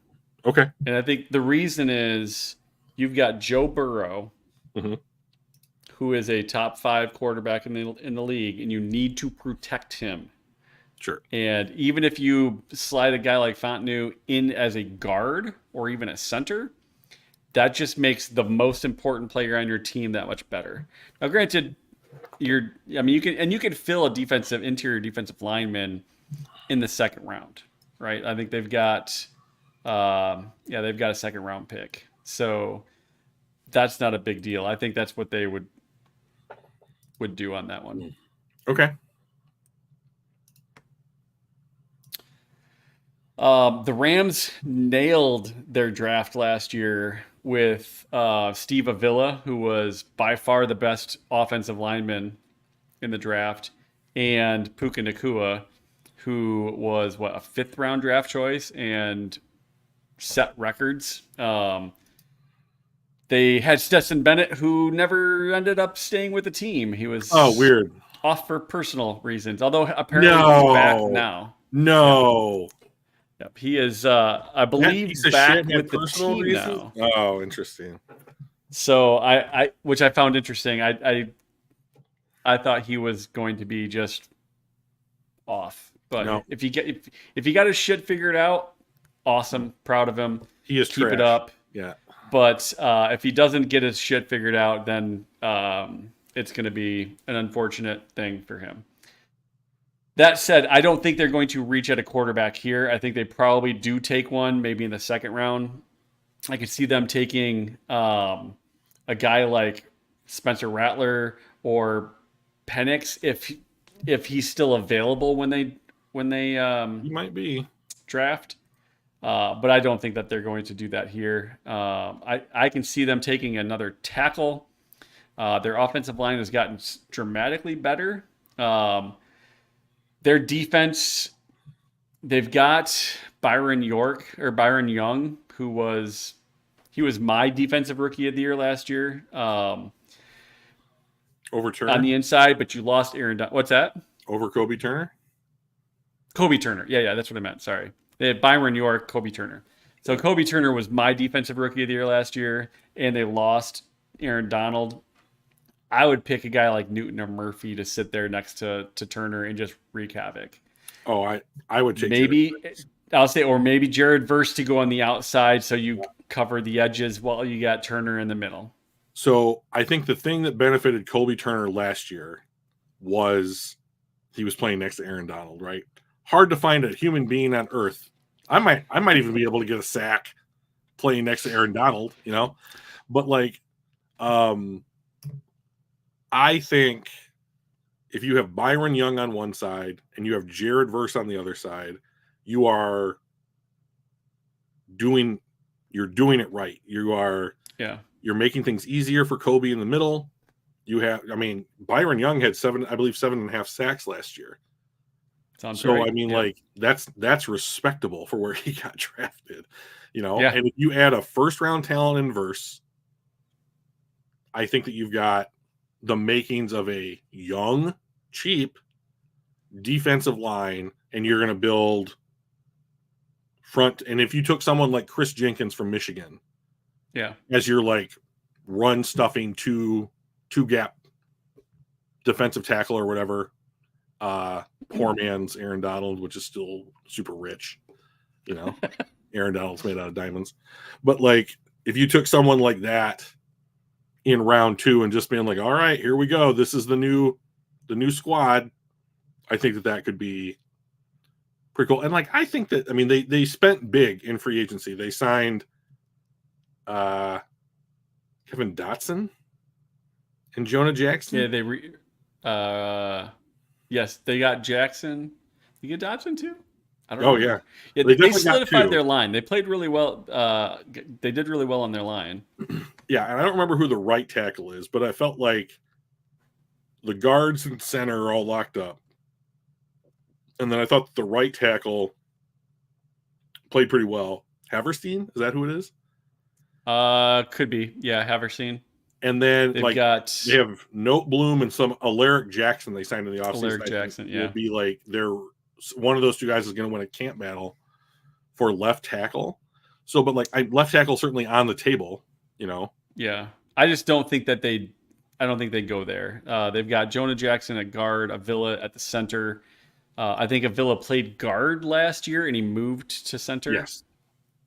This year they got Dotson at the right guard and they've got Rob Havenstein at the right tackle position with Alaric Jackson on the left. And Note Boom will probably back up one of those guys should they need it. So, yeah, I like Jared Verse here. I think I'd be happy with probably any of these, but I think Verse gives them 2 edge rushers, and you've got a stud in the middle. Like you said, you can fill that other middle slot in a later round. So Byron Young played. Actually, if I remember right, when I saw I don't remember who graded it, but they had Houston as the number 1 best draft class last year. Yeah. They had Detroit at 2, and they had the Rams at 3. They had a really, really strong draft class, just like we did. We're going to go Jared Verse and make that defensive line nasty. Pittsburgh's on the clock, and they're sitting there with Russell Wilson and Justin Fields. I would take Amarius Mims and just be like, we have 2 Georgia tackles. Right. We got the fish. This just keep screams rolling down the tackle. This just screams Jackson Powers Johnson to me. He can play any of the three interior spots. They have just, I mean, he seems to be as sure of a player at a position that you can get. And like, can you just take any offensive lineman that hits once? Just do it once, since Mike Pouncey. You know, like, can we just get one guy in here? So, yeah, and I think the Eagles, I think it was Michael Wartnaby had said that they have really focused on their defensive line, and he expects them to take another lineman this year. So I'm guessing it's going to be either Newton or Murphy. Which one do you think fits Philly better? I would be shocked if they didn't take a lineman. Yeah, like an offensive lineman, either side of the ball. Yeah, but like, people, like, I want to give them a corner. They just don't. Howie Roseman just doesn't draft them in the first round. He just doesn't do it. They did lose a bunch of guys on defense, Pat. That's a good point. But, and you know, and like Howie Roseman has constantly said, like, be a year ahead, be a year ahead. So like, of all the team, plus Philly's not like terrible. So like, if you wanted to, if there was a team that's like, we can just invest in a first round pick and just have them sit or whatever, then fine. Here's the thing. You have Jordan something, that Phillips, that massive guy from Georgia last year. You took Jalen Carter. So neither one of those guys is going to be a 40 snap a game defensive tackle. They have guys on the roster. So like, I mean, I don't know if Byron Murphy is like a snap eater, you know, but like, one of those two, I don't know that you can be wrong. I don't know that you can be wrong with one of those two guys. I just don't think that you can be wrong. I think that Murphy or Newton are, Philadelphia fans would just love to have either one of them. Let's go with Murphy. Sure. Longhorns. So who did Minnesota? Oh, they took JJ. Yeah. Right. Yeah, JJ McCarthy. Yeah. So the only reason that JJ was there is that we're not doing trades in this. Correct. In this mock. So just have that be said again.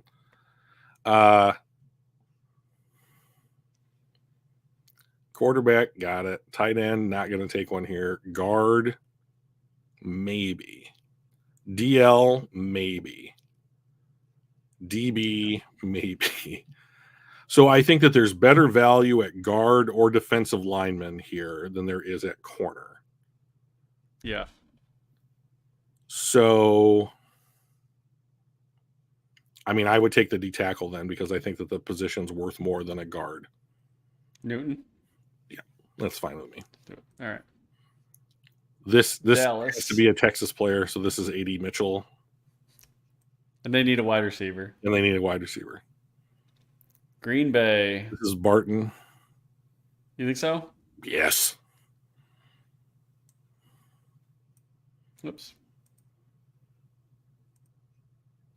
Tampa Bay. We gonna rain? What's going on?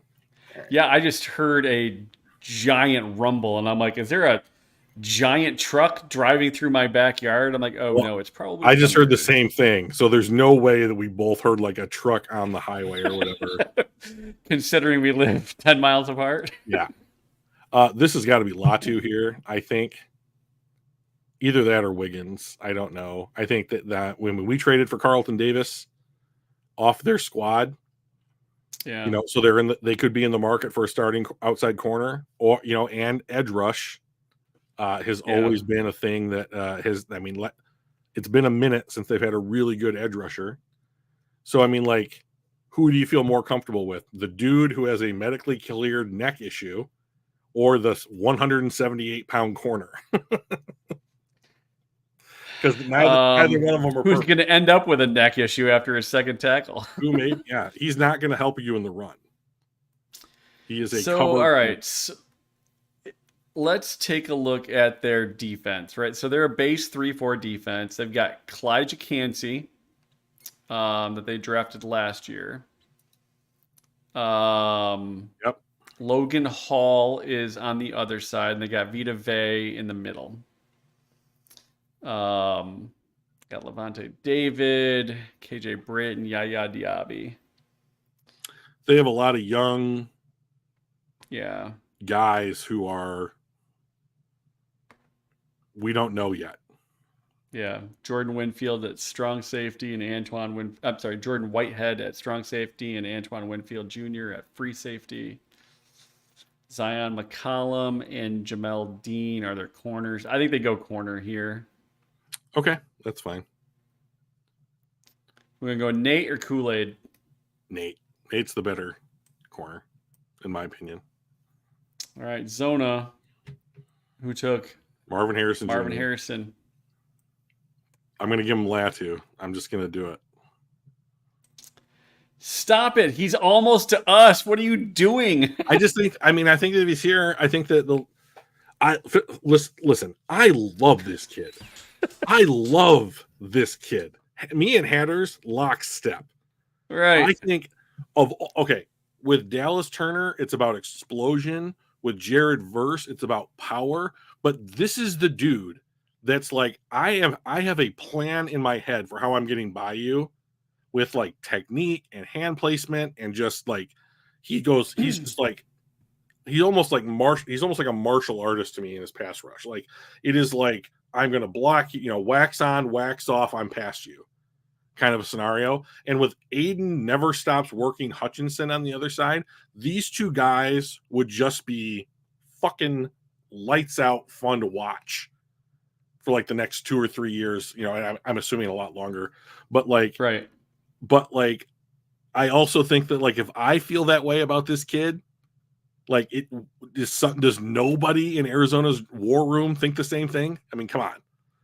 I mean, so the question then is he the guy when you have BJ Ojulari, who's quite good as their right defensive end? They've got Zaven Collins, who's okay, he's a guy on the other side. But your cornerbacks are Sean Murphy Bunting and Garrett Williams. Like, is that still a need over Kool-Aid McKinstry? I don't know. Here's my opinion. Yeah. When we talked to Eric Eager all those months ago, I asked him a question about why isn't there more consistency with the safety position? Why is it we see a number one safety in the NFL every single year? There's like, unless you're Ed Reed or Troy Polamalu, why are we not seeing consistent safety play? And like, his answer was, the further away from the ball that you are, the more reactive you are. Right? You have to react to what the quarterback's doing. You have to react to what the wide receiver's doing. You have to react to how the play's developing. You have to react to, the defense that your DC called for you, all this stuff. So my roster building preference is to build from the front back, because you can just say, go ahead, Latu, ears back, go. We're just going to have you in the mix as a pass rusher. And like, we're going to see what that looks like, and like, do they need a corner? Yeah. I like the upside of Latu better here than I like the certainty of McKinstry. So if I'm drafting for Arizona, I would take the edge rusher from UCLA. And you would do that knowing that you're going to have to face the Niners twice, Stafford twice, and Seattle, who actually had a pretty strong surprisingly strong passing game twice. So for all of those players, I think that like, I would rather force Purdy, Stafford, and Seattle. Geno. Yeah. I would rather have them dodge my rookie defensive end than have my rookie corner cover DK Metcalf, Brandon Ayuk, or Puka Nacua. Cooper Kupp. Cooper Kupp, also, sure. right? Yes, there's more than one guy in each of these teams. Yeah, I think that makes sense. I would go the opposite with Stafford because I don't think he gets. I think he of the Purdy and Geno Smith, he's going to be less affected by that, just his experience and what he does. And I think the cornerback is going to be the thing that he would have to deal with more than the others. But the other two, I definitely agree, putting the pressure on them will cause far more, like a higher percentage of mistakes. Well, I'm reluctantly going to go with Edge here because I really wanted him to fall to us. Sure, you bastard. I mean, but but if Latu puts his shoulder into Matt's ribs, I mean, yeah. I mean, that's the difference, right? Am I going to get a decent shot on you inside of 2 seconds? And this is going to be Thomas or Franklin, right? Since they just got rid of Diggs. So I like Troy Franklin for them a lot better than I like Brian Thomas for them. All right. But yeah.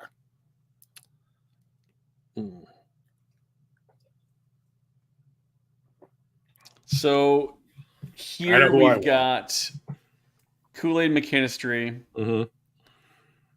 We got Ladd McConkey. No, I'm sorry, not Ladd McConkey. Zach Frazier. No. We got Sainris. I don't know how to pronounce him. Mike. Sainristil. No. Isaac. No. Chop. No. I just don't see us doing anything other than probably Kool-Aid. Yep, that one. I don't even really want to think about the other. To me, so here's the thing. Let's talk about it right now. I have no idea what Brad Holmes is going to do. Zero clue. Zero clue, right? It could be any of the guys that you said. It could literally be any guy. I don't know. I actually think that, the rumor mill now is that they're trading out of 29 because Brad in an interview. I think they're going to trade up. I don't think they're going to trade back. Oh, I think I think that the better option this year.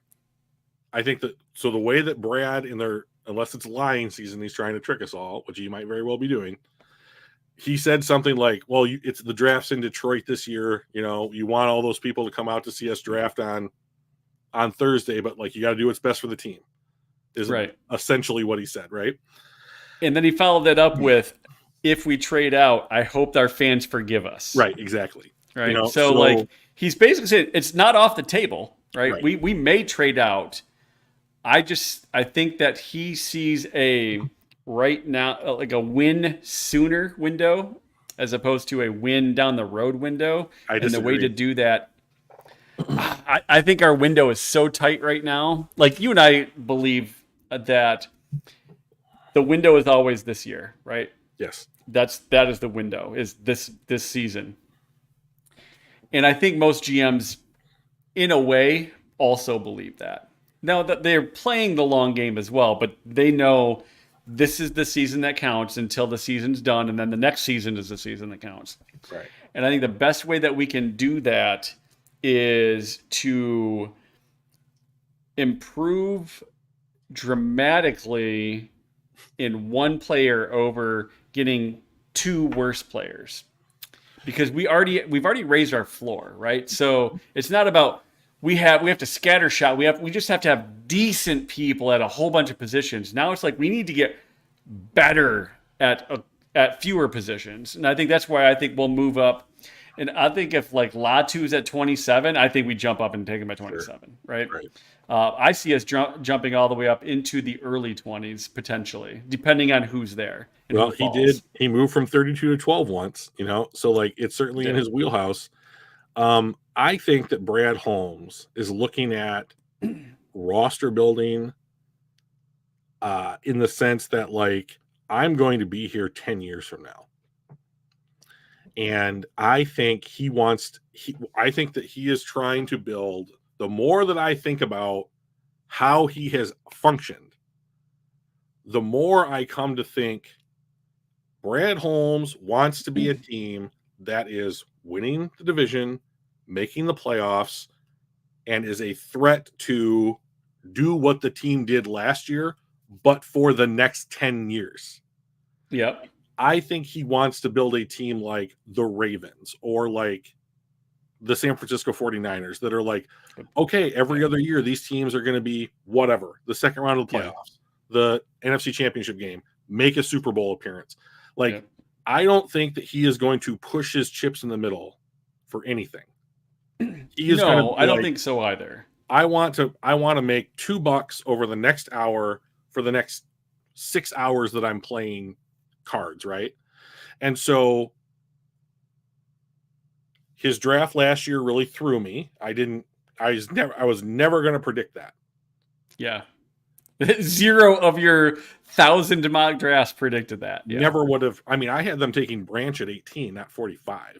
So, like, to me, Brad Holmes is going to take the player that I think that he thinks helps the team in his vision of this team is going to be the team competing for the division for however long this guy plays in the NFL.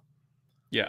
And so, like, since I don't know what he thinks that looks like, I will just fall back to what I think that looks like. And that on this board to me is McKinstry. Yeah. And I totally agree. I think he's probably the guy in the no trade situation, in the no trade scenario that we take. I think if we do trade, we trade up if there was somebody that falls a little bit further than we thought they were going to fall, or if everything just falls the way that they think and they're like, well, shit, I think that there's no hesitation to trade out. Or there's a third option. They may trade for a player, right? They may package 29 and next year's third for Patrick Surtain or something along those lines, right? I know who I could see that being a thing. Yeah, I would give up 29 and next year's 2 for Brandon Ayuk.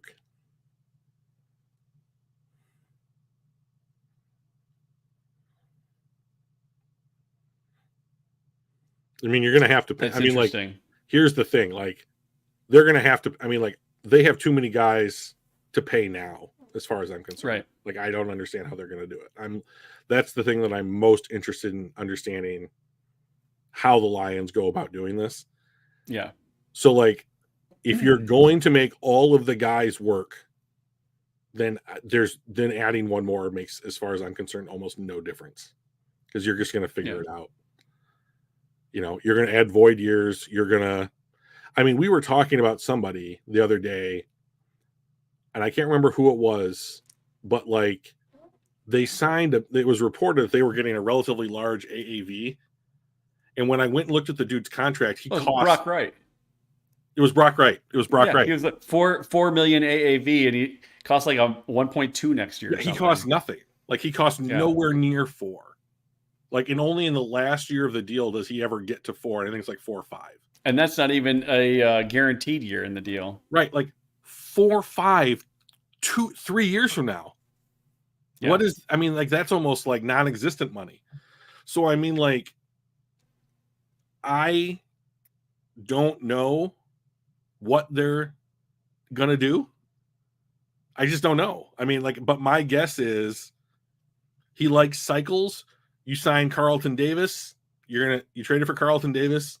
I don't trade for Carlton Davis unless I think that he can be a player on my team for more than just this upcoming season.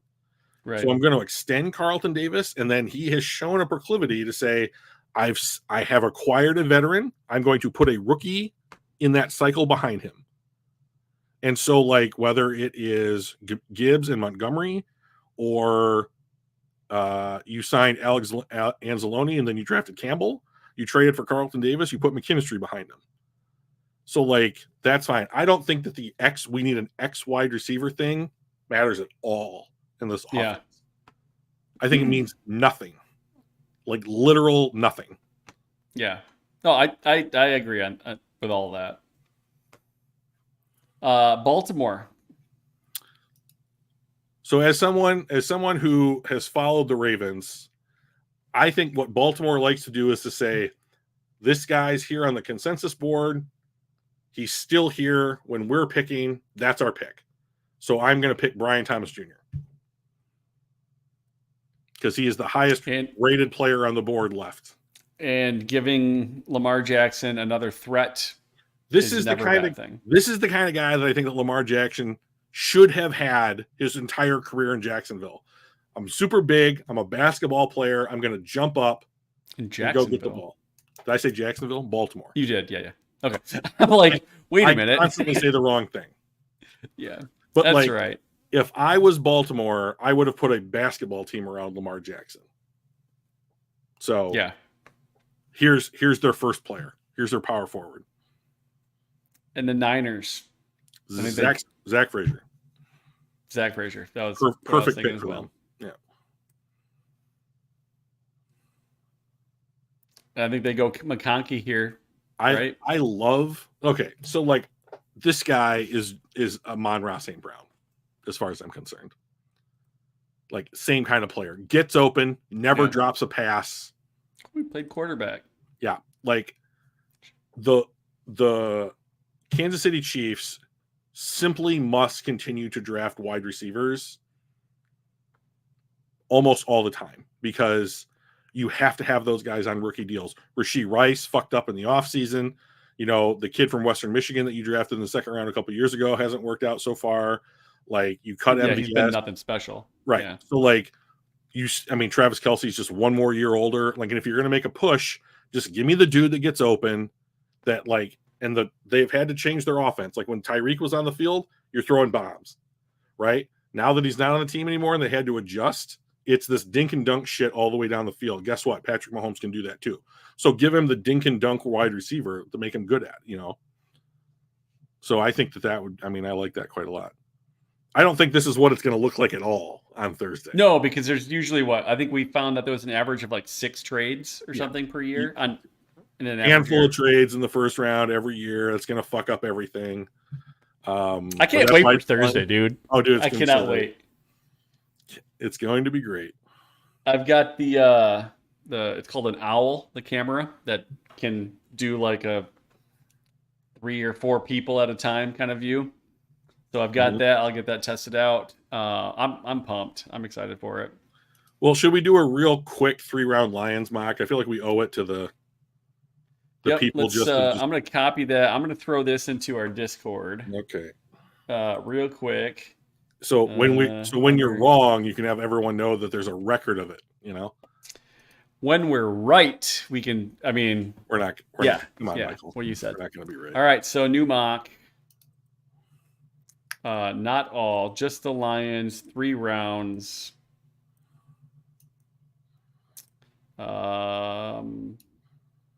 Look good for. Yeah. And go. Whee. I'll just wait and then I'll scroll up. We'll see. Yeah, that's fine. I don't know if you can hear that in the background. Loud boomer. It's gotten real dark here real quick. So, it's 8:48, so it's all right. If you're gonna be a shit about it, but you'll hear the thunder very shortly. Excellent. Hey, make it bigger. So they went Caleb Williams, Drake May, Neighbors. Yeah, that's ridiculous. Harrison, Brock Bowers, Alt. Jesus, what? Oh, there's the thunder. I heard it. Did you? Yeah. Yeah. Interesting. Then they ran the tackles like we figured. Tackle. So all right. So yeah, I'm going to take Jackson Powers Johnson here. I was going to say you just take this, right? Because the rumor you don't know about Frank. You know you need a Zeitler replacement next year. He can be an interior swing position player this year for every position there. If there's an injury or whatever, you know, who knows? Maybe just beat somebody out. And then long term, great. You know, whatever. You know. So the problem is it really fucks up what I want to do in these rounds. You know. Yeah. Because you probably want to take a guy like Haynes, right? Yeah, Haynes in the second round would be just like real shiny. If we would have known that, we would have gone something a little bit different, right? And then taken Haynes after that, maybe. So here's the thing: is that like I don't think that Brad plays that game, right? Like, yeah. So you and I have played a game like, would you rather have this guy and then this guy, or that guy and then that guy? Yeah. You know, like I don't think I would Brad's rather have Jalen and never mind. We're not going to go back to last year. Exactly. Oh God, Jalen Carter next to Aiden Hutchinson would just be a fucking dream. Can you scroll down just real quick? I can. Okay, I'm going to make a surprise pick. And we're just going to discuss this. It's not set in stone. Okay. Okay. Okay. Scroll all the way to the top. Scroll all the way to the top. Draft Chris Braswell. Here's why. Seems good. I don't think he's going to be a traditional edge. I think he's going to be the Sam big rush linebacker that they've seemed to like. They've tried Jack Campbell out at that spot. They've tried Derek Barnes out at that spot, and nobody has really, quote unquote, stuck there. And It's like, you're a little bit light to be an edge. We're going to make you be a little bit lighter than that, and we're going to just use you as an edge when the situation calls for it. Otherwise, you're a linebacker hunting people down. Yes. Like you are run and chase linebacker.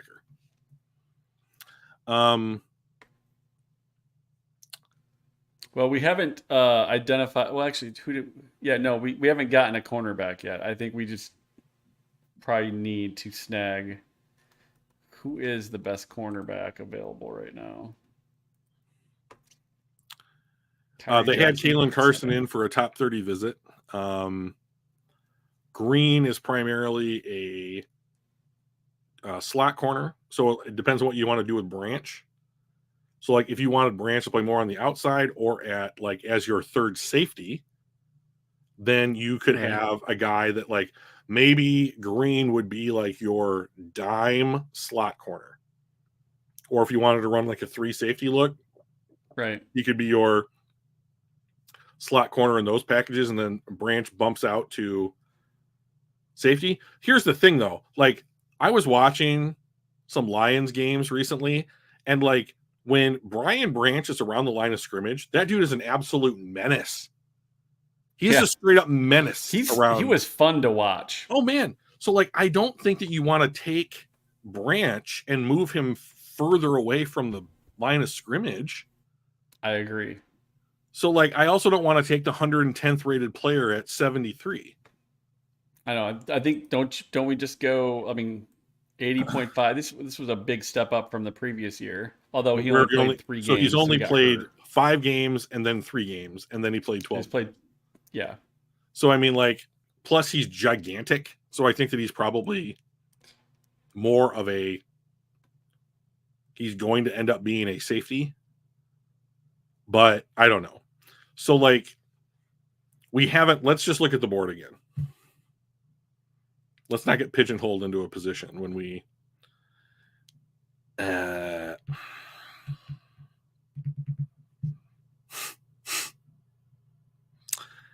you could take you could take a wide receiver. Xavier Thomas. He played 6 years at Clemson. I think he was the number. Really? I think he's like, click on go up to the top, click on first look and see if they've got his age in there. He's 24. So you go to college when you're 18, 6 years. I think he was the number 1 recruit in his class coming out of high school. Here's the thing. If you wanted another wide receiver on this team, like to compete with like Donovan Peoples-Jones as like the number 5 guy, like you could take a McMillan or a Javon Baker or somebody here like that. I want to also talk about one other thing. Like I got ridiculed for this by the chat last week, but like with the new kickoff rules, you don't need gunners on your special teams units anymore. You do for punts. But like now on kickoffs, you don't need the super fast outrun everybody guys. You need more tight ends, you need more linebackers. And so like I think they are going to carry a 4th tight end and one additional linebacker on their roster this year, and they're going to go light 1 safety and 1 corner. So like I don't know if it's Colson, but like I think that you are going to see early day 3 or late day 2. I think Brad's going to take either a tight end or a linebacker. I would bet money on that. So what's our safety depth right now? Your safety depth is the following: Kirby Joseph, Melifonwu, who has played 9 games in his 3-year career that mattered, and Branch is their backup. I mean, is this where we take a guy like Kalen Bullock? I have no objection to Kalen Bullock. Play in the slot, in the box. He can play deep. So I think that what you do is you say, I mean, like if this guy has to play snaps, I think it's like, but like he has an atrocious run defense grade, right? So here, do me a favor, go back to the previous screen and look up safeties. Because there's a guy that they brought in for a visit, and if he's still on the board, no, he's gone. No, he's there, right there, Mustafa. Yeah, I think that they would. Say it again. Mustafa. I think I would not be surprised if Mustafa, Sione Vaki, if these guys were on the board at 73, like it's a consensus board. We're almost 100 picks in. You know, like click on Mustafa just real quick. Look at his run defense grade. Hello. Yeah. Really good. You know, like if you asked, but I don't think we take him at 73 though, right? I don't know. So like, did I think that we were going to take a running back at 12? Did I think we were going to take That's fair. Linebacker at 18? Did I think we were going to take Sam Laporta at what was it, 36 or some shit? You know, and still end up with Brian Branch? Fuck no, I didn't. You know, so like I think that if it's their guy on their board, like here's the mistake that we would be making. We're trusting the board that someone else made. Right? Yeah. So like the way to think about this is, does the player that we're talking about have traits that the Detroit Lions are attracted to? And like they have shown that they are willing to draft secondary players. They drafted Melifonwu, they drafted Joseph, they drafted Branch, you know, that kind of stuff. And like if they feel like Mustafa is there on their board, they'll just take who's around their board. So like I think Mustafa has traits that they really like. Yeah. You know, and so I just think our next pick isn't going to be to 164. He won't be there. But like he won't be there then. So the question is, do they take him early or do they trade, 164 and 201 to move up in the 100-ish area to snag him, right? So Brad, I think, is going to make somewhere between 2 and 3 trades over the 3 days of the draft. And so that's entirely possible. You know, it's just to me, like, I do think that they are going to make an investment in a back 7 player. And which one of the guys on the board do they like the best? I don't know. Like, they brought him in for a visit, which I put a lot of stock in. And I think the reason they did that is, and they didn't use all their 30 visits, which I'm just shocked by, because I would use all 30 of my visits all the time just for scouting reasons. Yep. Well, at the very least, it just gives people the idea that you may want somebody that you maybe don't care about. Right. And so, like, I like the idea of Jerrion Jones. That's fine. He's a slot corner. He's got good run defense. He's got a good coverage grade. Brian Branch, if God forbid, if he gets hurt, I think he could fill right in, and he could slide into a backup safety position, I think, with his build and his speed.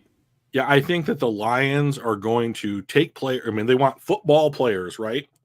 Right. So, like, you just get those guys on the field. Here's your responsibility. Go out there and do that thing. You know? So, I mean, like, I have no idea.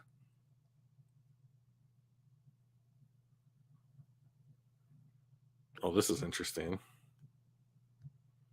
I'm trying to.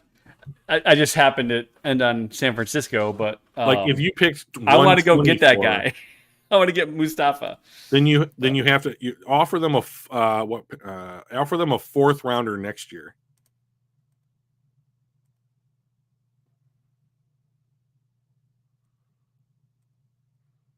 Okay. Well, that's yeah. Okay, so you are trade. Let's make an idea. So you are so that's basically 1-for-1 value, right? So you are offering, say, you are trying to acquire the 94th pick this year for what's probably going to look like the 94th pick in next year's class. Yeah. So if you're San Francisco, would you do that? Would you just delay your pick a year? You might as well. It's interesting though. You might as well ask for something else. They're 100% going to do that. That's what that says. No. You don't have to give up anything. Ask them for something else. Wow, okay.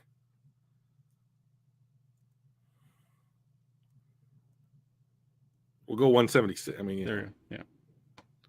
All right, let's try this. Let's see what happens. Okay, they didn't like it. Well, let's not get crazy. I mean, the Bengals, maybe. Sure, give it a shot. I know how much you enjoy it. It's like watching a kid learning to ride their bike.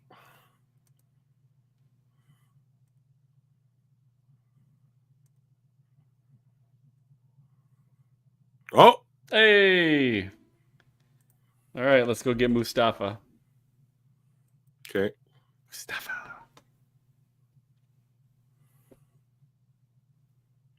Mike, you've earned an award. Yay. They didn't like my pick. Either of these guys. That's fine. They liked my pick. Hooray. But they only liked it because it's an edge. And like I drafted him to be a linebacker. Who sometimes don't tell PFF that. Right. So I mean, like, and that's just the thing, you know. So it's like the Lions and their success that they have had with quote unquote hitting on players, and like any class, almost any round, there's an example of the Detroit Lions drafting the right guy, right, and making them successful immediately. So like that is absolutely challenging PFF's model because there's no way to quantify that. Yeah. And PFF's model is about quantifying how well someone has played football.